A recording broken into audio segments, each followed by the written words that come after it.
박현우 씨? 아버님을 찾았습니다. 병원 침대에 누운 아버지의 손을 잡고 현우는 처음으로 울었습니다.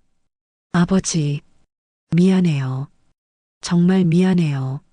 하지만 불과 일주일 전까지만 해도 현우는 아버지를 요양원에 보내려 했습니다. 이것은 바쁜 일상 속에서 부모를 짐처럼 느꼈던 한 아들의 이야기입니다. 그리고 그 아들이 아버지를 잃고 나서야 깨달은 너무 늦어버린 후회의 이야기입니다. 당신도 혹시 이런 생각을 해본 적 있나요? 부모님이 계시면 불편해. 내 삶을 살고 싶은데 부모님 때문에 힘들어. 차라리 요양원이 나을 것 같아. 만약 그렇다면 이 이야기를 끝까지 들어주세요. 이것은 먼 미래의 이야기가 아닙니다. 바로 지금 이 순간에도 수많은 가정에서 벌어지고 있는 현실입니다. 오전 6시 30분 알람이 울렸습니다. 박현우 45세 중견 IT 기업의 팀장으로 최근 승진한 그는 매일 아침 전쟁을 치릅니다. 양복을 입고 서둘러 거실로 나온 현우의 눈에 식탁에 혼자 앉아 아침을 먹고 있는 아버지가 보였습니다. 70세의 박영수, 현우의 아버지입니다. 5년 전 아내를 여의고 아들 집에 들어온 지 이제 3년째. 하지만 부자 간의 대화는 거의 없었습니다. 아버지, 아침 드셨어요? 전 먼저 나가봐야겠습니다. 현우는 시계만 보며 다급하게 말했습니다. 그래, 잘 다녀와. 영수의 대답은 너무 작아서 현우의 귀에 들리지 않았습니다.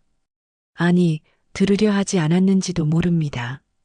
현관문이 닫히는 소리와 함께 영수는 혼자 남은 식탁에서 밥그릇을 내려다봤습니다. 쓸쓸한 아침이었습니다. 회사 회의실, 오전 10시, 긴급 회의가 한창이었습니다. 현우는 프레젠테이션 화면 앞에서 땀을 닦으며 설명했습니다. 이번 프로젝트는 3개월 안에 반드시 마무리해야 합니다. 주말 근무도 불가피할 것 같습니다. 그때 현우의 휴대폰이 진동했습니다. 아내 지연에게서 온 문자였습니다.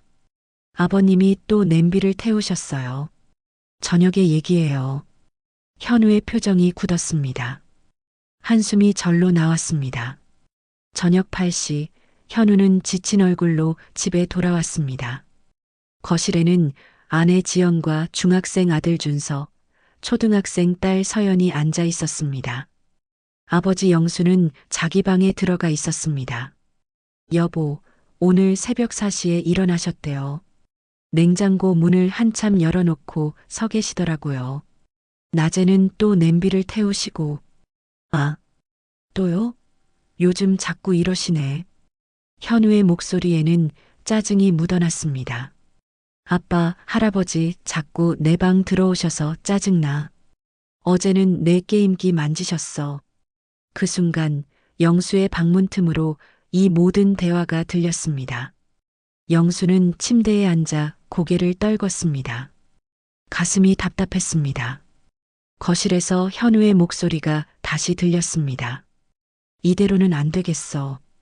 우리도 한계가 있잖아. 영수는 두 손으로 얼굴을 감쌌습니다. 그는 알고 있었습니다. 자신이 이 집의 짐이 되고 있다는 것을. 그날 밤 10시 현우의 집 거실. 현우와 아내 지연 그리고 두 아이가 소파에 둘러앉았습니다. 무거운 침묵이 흘렀습니다. 현우가 먼저 입을 열었습니다. 요양원에 대해 알아봤어. 전문 간호사도 있고 프로그램도 좋다던데. 아버지한테 더 안전할 것 같아. 지연이 조심스럽게 대답했습니다. 그게 나을 수도 있겠네요. 우리가 낮에 집을 비우니까 혼자 계시는 것도 위험하고. 그때 초등학생 딸 서연이 물었습니다. 할아버지는 뭐라고 하셨어요? 현우는 눈을 피하며 대답했습니다. 아직 말씀 안 드렸어. 내일 요양원 상담 예약했으니까 다녀와서 결정하자. 바로 그때 아버지 영수의 방. 영수는 침대에 누워 천장을 바라보고 있었습니다. 문틈으로 거실의 대화가 희미하게 들렸습니다. 요양원이라는 단어가 귓가를 맴돌았습니다. 영수는 나지막이 혼잣말을 했습니다. 그래, 내가 짐이지. 이제 쓸모없는 늙은이야. 영수는 침대 옆 서랍을 열었습니다. 안에는 낡은 손목시계가 들어 있었습니다. 30년 전 공장 노동자였던 그가 첫 월급으로 어린 현우에게 사준 시계였습니다. 시계를 쓰다듬는 영수의 눈에서 눈물이 흘러내렸습니다. 다음 날 오후 2시 요양원 상담실. 현우와 지연이 상담사와 마주 앉아 있었습니다. 저희 시설은 24시간 간호사가 상주하고 있습니다. 물리치료, 인지 프로그램, 여가 활동 등 다양한 프로그램도 운영하고 있고요. 어르신께 안전하고 편안한 환경을 제공해 드릴 수 있습니다. 비용은 얼마나 되나요? 월 250만 원 정도입니다. 자세한 내용은 여기 팸플릿에. 상담사가 잠시 말을 멈추고 현우를 바라봤습니다. 그리고 의미심장한 말을 했습니다. 요양원도 좋지만 어르신들이 가장 원하는 건 결국. 상담사는 말을 끝까지 하지 않았습니다. 하지만 현우는 알고 있었습니다. 그 말의 끝을 채우고 싶지 않았을 뿐입니다. 현우는 눈을 피했습니다. 요양원 상담을 다녀온 그날 오후, 아버지 영수는 오래된 골동품 가게를 찾아갔습니다.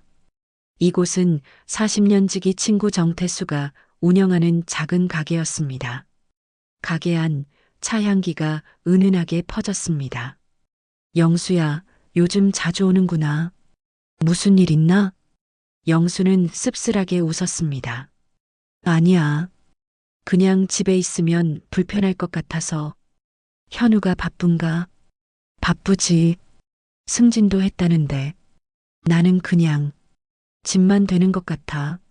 정태수는 아무 말 없이 영수의 어깨를 두드렸습니다. 두 노인은 말없이 차를 마셨습니다. 오래된 시계의 초침 소리만이 가게 안을 채웠습니다. 새벽 4시 아파트 입구. 경비원 김철호가 순찰을 돌다가 벤치에 앉아 있는 영수를 발견했습니다. 영수는 멍하니 하늘을 바라보고 있었습니다. 박 선생님, 이렇게 이른 시간에 왜 나오셨어요? 감기 걸리시겠어요. 잠이 안 와서요. 나이 들면 다 그렇더라고요. 요즘 자주 보이시던데. 괜찮으세요? 영수는 대답하지 않았습니다. 그저 하늘을 바라보며 혼잣말처럼 중얼거렸습니다. 이제 집만 되나 봐. 경비원은 걱정스러운 표정으로 영수를 바라봤습니다. 무언가 좋지 않은 예감이 들었습니다. 그날 오후 영수의 방. 영수는 서랍 깊숙이 넣어두었던 낡은 수첩을 꺼냈습니다. 수첩을 펼치자 빼곡한 글씨들이 보였습니다. 현우가 어렸을 때의 기록들이었습니다. 1995년 3월 15일. 현우 폐렴으로 입원. 병원비 120만 원. 약은 수당으로 마련했다. 1998년 9월 1일. 현우 학원비 부족. 이번 달은 점심을 거르자.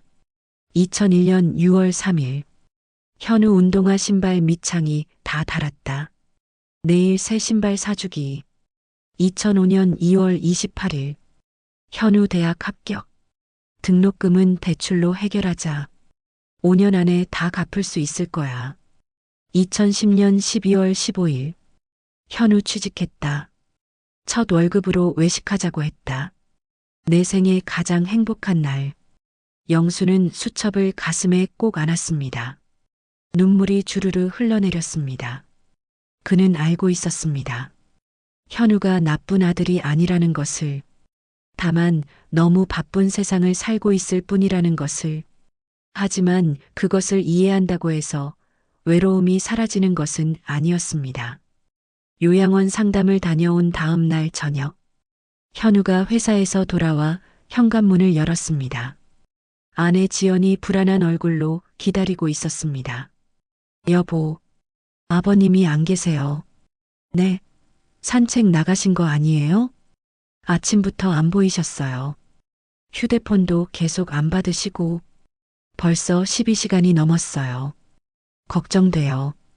현우의 얼굴이 하얗게 변했습니다. 급히 아버지 방으로 달려갔습니다. 방문을 열자 깔끔하게 정돈된 방이 보였습니다. 침대는 말끔하게 정리되어 있었고 책상 위에는 아무것도 없었습니다. 너무 깨끗했습니다. 마치 누군가 떠날 준비를 한 것처럼. 현우는 서랍을 열어봤습니다. 평소 아버지가 아끼던 낡은 시계가 없었습니다. 아버지, 아버지. 현우는 다급하게 아버지의 휴대폰으로 전화를 걸었습니다. 뚜뚜뚜. 전화는 계속 울렸지만 받지 않았습니다. 현우는 손이 떨렸습니다. 1시간 후 경찰서. 현우와 지연이 실종 신고를 했습니다. 어르신이 평소에 자주 가시는 곳이 있나요? 잘 모르겠습니다. 그 말을 하는 순간 현우는 깨달았습니다.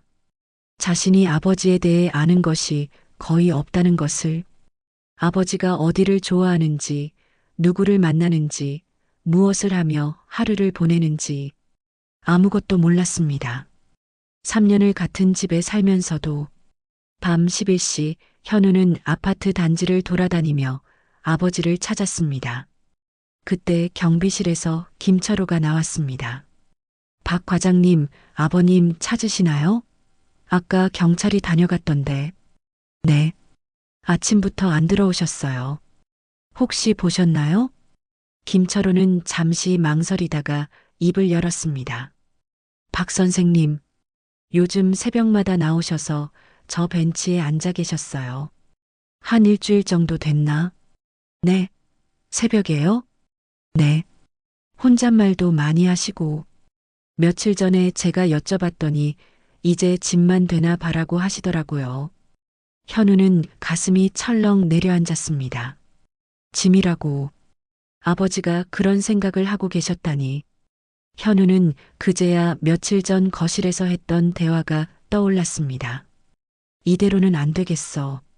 우리도 한계가 있잖아. 아버지가 그 말을 들으셨을까요? 아버지가 사라진 다음 날 아침, 현우는 밤새 한숨도 자지 못했습니다. 눈 아래 다크서클이 짙게 내려앉았습니다. 회사에 휴가를 내고 현우는 아버지를 찾아 나섰습니다. 가장 먼저 찾아간 곳은 경비원 김철호가 말한 아파트 근처 공원이었습니다. 하지만 아버지는 보이지 않았습니다. 그때 현우의 휴대폰이 울렸습니다. 낯선 번호였습니다. 여보세요? 혹시 박영수 씨 아드님이신가요? 저는 정태수라고 영수 형님의 친구입니다. 아, 네. 아버지 아시는 분이신가요? 혹시 아버지 보셨나요? 어제 오후에 우리 가게에 잠깐 들르셨어요. 그런데 표정이 안 좋으셨어요. 현우는 급히 정태수의 가게 주소를 받아 적었습니다. 30분 후 골동품 가게. 낡은 간판과 오래된 나무문. 현우는 이곳에 아버지가 다녔다는 것조차 처음 알았습니다. 가게 안에서 정태수가 차를 준비하며 말했습니다. 영수 형님이 요즘 자주 오셨어요. 말은 많이 안 하셨지만 표정을 보면 알 수 있죠. 어떤 말씀을 하셨나요? 자신이 짐이 된 것 같다고, 집에 있으면 불편할 것 같다고 그러셨어요. 정태수는 차를 현우에게 건네며 계속 말했습니다. 근데 아들 이야기만 나오면 눈이 반짝이셨어요. 승진했다고, 프로젝트 성공했다고, 자랑스럽다고. 당신은 짐이라고 하면서도 아들 얘기만 나오면 그렇게 행복해 하시더라고요. 현우는 차를 받아든 손이 떨렸습니다. 그런데 며칠 전부터는 표정이 더 안 좋으셨어요. 무슨 일 있었나요? 저희가 요양원을 알아봤어요. 정태수의 표정이 굳었습니다. 영수 형님이 아셨나 보군요. 침묵이 흘렀습니다. 현우는 고개를 떨구었습니다. 오후 3시 현우는 아버지가 다녔을 만한 곳들을 찾아다녔습니다. 동네 슈퍼, 도서관, 복지관, 공원. 하지만 어디에서도 아버지를 찾을 수 없었습니다. 그때 현우는 문득 깨달았습니다. 자신이 아버지의 일상을 전혀 몰랐다는 것을. 3년 동안 같은 집에 살면서도 아버지가 어떤 하루를 보내는지 한 번도 물어본 적이 없었다는 것을. 저녁 7시, 현우는 지친 몸으로 집에 돌아왔습니다. 거실에서 지연과 두 아이가 걱정스러운 얼굴로 기다리고 있었습니다. 못 찾으셨어요? 현우는 고개를 끄덕였습니다. 그리고 아버지 방으로 들어갔습니다. 방 안을 둘러보던 현우의 눈에 책상 서랍이 들어왔습니다.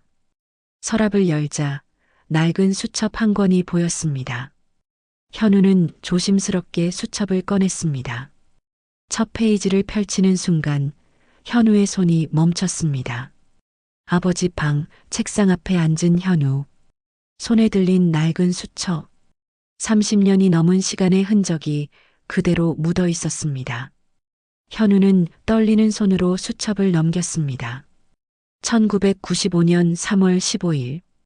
현우가 폐렴에 걸렸다. 병원비가 120만 원이 나왔다. 이번 달 월급으로는 부족하다. 공장에서 야간 근무를 더 신청했다. 현우야, 아빠가 꼭 낫게 해줄게. 현우는 그때를 기억했습니다. 초등학교 2학년 때 폐렴으로 일주일간 입원했던 일을. 하지만 아버지가 그렇게 힘들게 돈을 마련했다는 것은 몰랐습니다.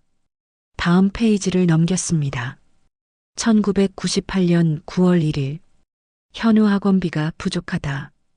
친구들은 다 학원을 다니는데 우리 현우만 못 보내면 안 된다. 이번 달은 점심을 거르자. 그리고 저녁도 라면으로 때우면 될 것 같다. 현우는 절대 눈치채면 안 된다. 현우의 눈에서 눈물이 흘러내렸습니다. 그때 아버지가 항상 난 점심 안 먹어도 괜찮아라고 하시던 말이 떠올랐습니다. 그게 거짓말이었다는 것을 이제야 알았습니다. 수첩을 계속 넘겼습니다. 2001년 6월 3일.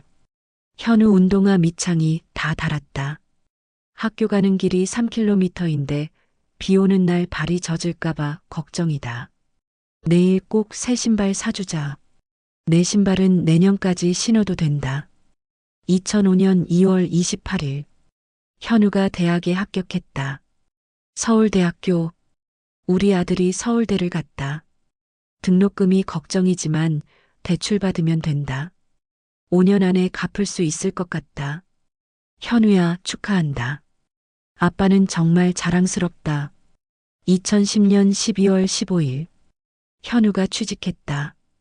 IT 회사에 정규직으로 입사했다고 한다. 첫 월급 받으면 외식하자고 했다. 내 생애 가장 행복한 날이다. 드디어 현우가 제 앞가림을 하게 됐구나. 그리고 마지막 페이지. 현우는 떨리는 손으로 마지막 장을 펼쳤습니다. 2024년 10월 19일. 요즘 현우 가족에게 짐이 되는 것 같다. 냄비도 자꾸 태우고 밤에 잠도 잘 안 온다.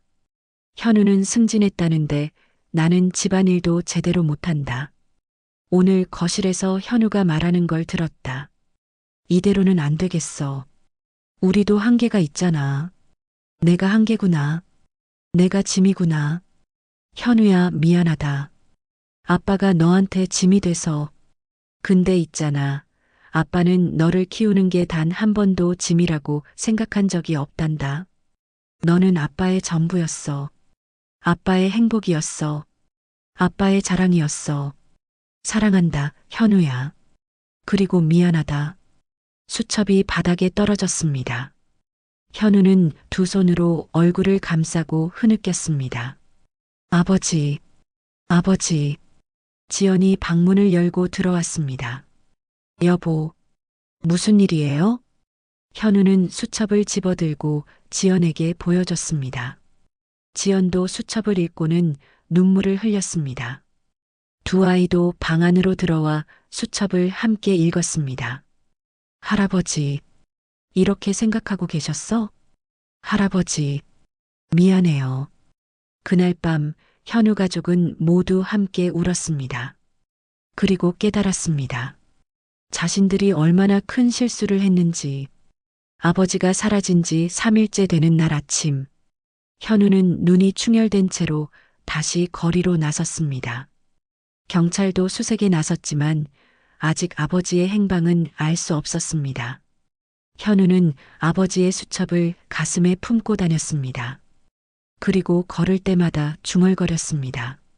아버지, 제발, 어디 계세요? 오전 10시 현우의 휴대폰이 울렸습니다. 경찰서에서 온 전화였습니다. 박현우 씨, 아버님을 찾았습니다. 정말요?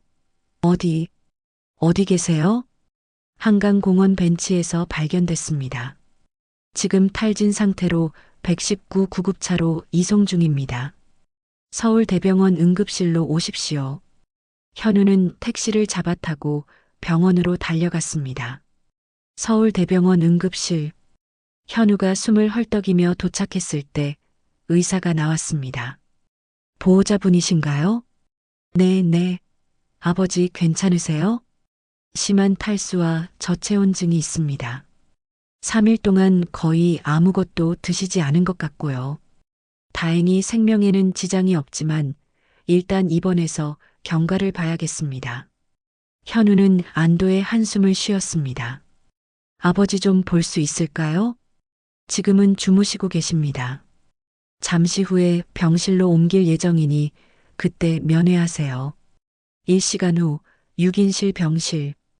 영수는 침대에 누워 링거를 맞고 있었습니다. 얼굴은 헬쑥했고 입술은 바짝 말라 있었습니다. 현우는 아버지 옆 의자에 조용히 앉았습니다. 아버지의 손을 잡았습니다. 거칠고 주름진 손, 평생 일만 하며 살아온 손. 현우는 그 손을 두 손으로 감싸고 이마를 대었습니다. 눈물이 주르르 흘러내렸습니다. 아버지, 미안해요. 정말 미안해요. 그때 영수의 눈이 천천히 떠졌습니다. 희미한 눈빛으로 현우를 바라봤습니다. 현우야. 네, 아버지. 저 왔어요. 걱정 많이 했어요. 영수는 약한 미소를 지었습니다. 미안하다. 아빠가 짐이 돼서. 아니에요. 아버지는 짐이 아니에요. 절대. 현우는 가방에서 아버지의 수첩을 꺼냈습니다. 아버지, 이거 봤어요. 수첩. 다 읽었어요. 영수의 눈이 커졌습니다. 아버지가 저를 위해 얼마나 많은 걸 희생하셨는지 몰랐어요. 정말 몰랐어요. 저는 너무 나쁜 아들이에요. 영수는 떨리는 손으로 현우의 머리를 쓰다듬었습니다. 아니야. 넌 좋은 아들이야. 아빠는 항상 자랑스러웠어. 요양원 안 보낼게요. 절대 안 보내요. 제가 잘할게요. 이제부터 제대로 모실게요. 제발 용서해 주세요, 아버지. 영수는 고개를 저었습니다. 그리고 마지막 힘을 짜내어 말했습니다. 현우야, 아빠가 미안해. 너한테 부담 줘서. 아빠는 괜찮아. 요양원 가도 괜찮아. 넌 내 삶을 살아. 내가 행복하면 아빠는 그걸로 충분해. 현우는 아버지의 손을 더 꽉 잡았습니다. 싫어요. 절대 안 돼요. 아버지는 저랑 같이 계셔야 해요. 저는 아버지 없이 못 살아요. 두 부자는 한참을 손을 맞잡고 울었습니다. 30년 동안 쌓인 감정들이 눈물로 흘러나왔습니다. 아버지가 태어난 지 한 달이 지났습니다. 많은 것이 바뀌었습니다. 가장 먼저 바뀐 것은 현우였습니다. 현우는 회사의 상황을 설명하고 당분간 재택근무로 전환했습니다. 그리고 매일 아침 아버지와 함께 아침을 먹었습니다. 아버지, 어젯밤에 주무시는 거 봤는데 이불 덮으세요. 감기 걸리겠어요. 그래. 고맙다, 현우야. 예전과 다르게 이제는 서로 눈을 마주보고 대화했습니다. 아내 지연도 달라졌습니다. 시아버지와 함께 마트에 가고 저녁을 함께 준비했습니다. 아버님, 오늘 된장찌개 끓일 건데 된장은 어떤 걸로 할까요? 우리 집 된장이 맛있어. 같이 끓여보자. 두 아이들도 변했습니다. 준서는 학교에서 돌아오면 할아버지 방에 들러 숙제 이야기를 했습니다. 할아버지, 오늘 수학시험 100점 받았어요. 오, 우리 준서 대단한데? 역시 똑똑해. 서연은 매일 저녁 할아버지와 함께 산책을 나갔습니다. 할아버지, 손 잡아요. 그래, 우리 서연이. 천천히 걷자. 어느 주말 오후, 현우는 아버지와 함께 그 골동품 가게를 찾아갔습니다. 오, 현우 씨, 오랜만이네요. 영수 형님도 건강해 보이시고, 정태수 사장님, 그동안 아버지 챙겨주셔서 정말 감사합니다. 아니에요. 영수 형님은 제 친구인걸요. 당연한 거죠. 세 사람은 함께 차를 마시며 이야기를 나눴습니다. 현우는 처음으로 아버지의 친구를 만나 아버지의 젊은 시절 이야기를 들었습니다. 그리고 깨달았습니다. 아버지도 자신만의 인생이 있었다는 것을, 자신만의 친구가 있고 자신만의 추억이 있었다는 것을, 그저 아버지라는 이름으로만 바라봤던 그 사람이 사실은 박영수라는 한 명의 인간이었다는 것을. 저녁 집으로 돌아오는 길, 현우와 영수는 나란히 걸었습니다. 아버지, 다음 주에 제 동료 모임 있는데 같이 가실래요? 회사 사람들한테 아버지 소개하고 싶어요. 내가 가도 되겠니? 당연하죠. 아버지 자랑하고 싶은데. 제가 이렇게 성장할 수 있었던 건 다 아버지 덕분이잖아요. 영수는 고개를 돌려 하늘을 바라봤습니다. 눈가에 눈물이 맺혔습니다. 하지만 이번에는 슬픈 눈물이 아니었습니다. 고맙다, 현우야. 아빠는 정말 행복해. 그날 밤 영수는 서랍에서 낡은 수첩을 꺼냈습니다. 그리고 새로운 페이지에 글을 썼습니다. 2025년 10월 22일. 오늘 현우와 함께 정태순의 가게에 다녀왔다. 현우가 내 친구를 만나고 싶어 했다. 내 젊은 시절 이야기를 듣고 싶어 했다. 요즘 현우가 달라졌다. 아니, 우리 가족 모두가 달라졌다. 매일 아침같이 밥을 먹고 저녁에는 손주들과 산책을 한다. 며느리와 함께 요리도 한다. 나는 더 이상 짐이 아니다. 나는 이 가족의 일원이다. 현우야, 준서야, 서연아, 며느리. 사랑한다. 그리고 고맙다. 이렇게 행복하게 해줘서. 사람은 때로 잃고 나서야 그 소중함을 깨닫습니다. 다행히 현우네 가족은 너무 늦기 전에 깨달았습니다. 하지만 모든 가족이 이런 기회를 갖는 것은 아닙니다. 지금 이 순간, 당신의 부모님은 어떤 생각을 하고 계실까요? 당신이 알고 있는 부모님의 이야기는 얼마나 될까요? 너무 늦기 전에 오늘 전화 한 통 해보시는 건 어떨까요? 사랑해요, 아빠. 사랑해요, 엄마. 그 한마디가 누군가에게는 세상에서 가장 큰 위로가 될 수 있습니다.